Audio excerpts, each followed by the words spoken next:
صلى الله عليه وسلم. بسم الله الرحمن الرحيم. الحمد لله والصلاة والسلام على رسول الله وآله وصحبه ومن اهتدى بهداه.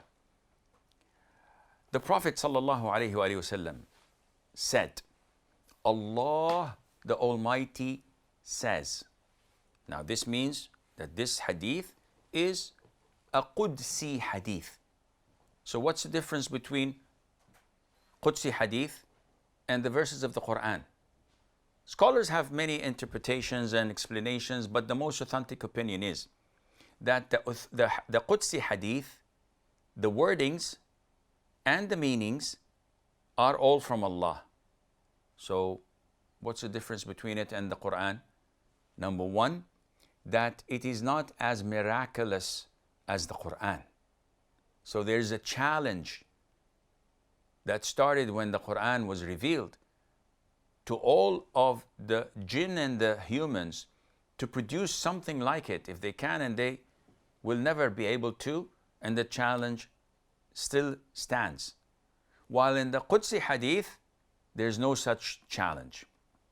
Secondly, you cannot recite anything in the salat, in your prayer, except the Quran. But you cannot recite al-Qudsi hadith in the salat. Your salat would be invalid. So these are the two most important points to differentiate between the two. Now, Allah says in the Qudsi hadith, وقال صلى الله عليه وسلم يقول الله تعالى أنا عند ظن عبدي بي وأنا معه إذا ذكرني فإن ذكرني في نفسه ذكرته في نفسي وإن ذكرني في ملأ ذكرته في ملأ خير منهم وإن تقرب إلي شبرا تقربت إليه ذراعا وإن تقرب إلي ذراعا تقربت إليه باعا وإن أتاني يمشي أتيته هرولة. Indeed, I am as my servant presumes me to be. What does that mean? We have fear and we have hope. And this definitely refers to the side of hope, because no one assumes or thinks of Allah that He will punish him. Allah is not telling you to do this. Rather, He's telling you to think positively of Allah Azza wa Jal. So, Allah says, and I am with him when he remembers me. Allah Azza wa Jal is with us all, Muslims and non-Muslims.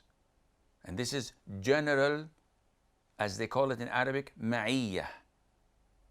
But He's with us, specifically the believers, with His power and strength and victory and guidance, which is not with the others, generally speaking. So Allah Azza wa Jal is with him when he remembers me, He says. So if He remembers me to Himself, I remember Him to myself. And if He remembers me amongst a company, I remember Him among a company greater than it, the angels and those in Allah's congregation. And if He draws near to me the span of a hand, what is the span of a hand? This, from here to here. This is a span of a hand. We call it in Arabic shibr. If He draws to me the span of a hand, I draw near to Him the span of an arm. And if He draws to me, or near to me, the span of an arm, I draw near to Him the span of two outreached arms. And if He takes a step towards me, I hastily step towards Him. So this hadith shows you that Allah Azza wa Jal is reaching out to us. And the more we do, the more Allah Azza wa Jal does for us. Now, one may think that how can we understand this hadith? Is it as it states that if we draw nearer to Allah Azza wa Jal the span of a hand, He draws nearer to us the span of an arm? Or is it metaphorical?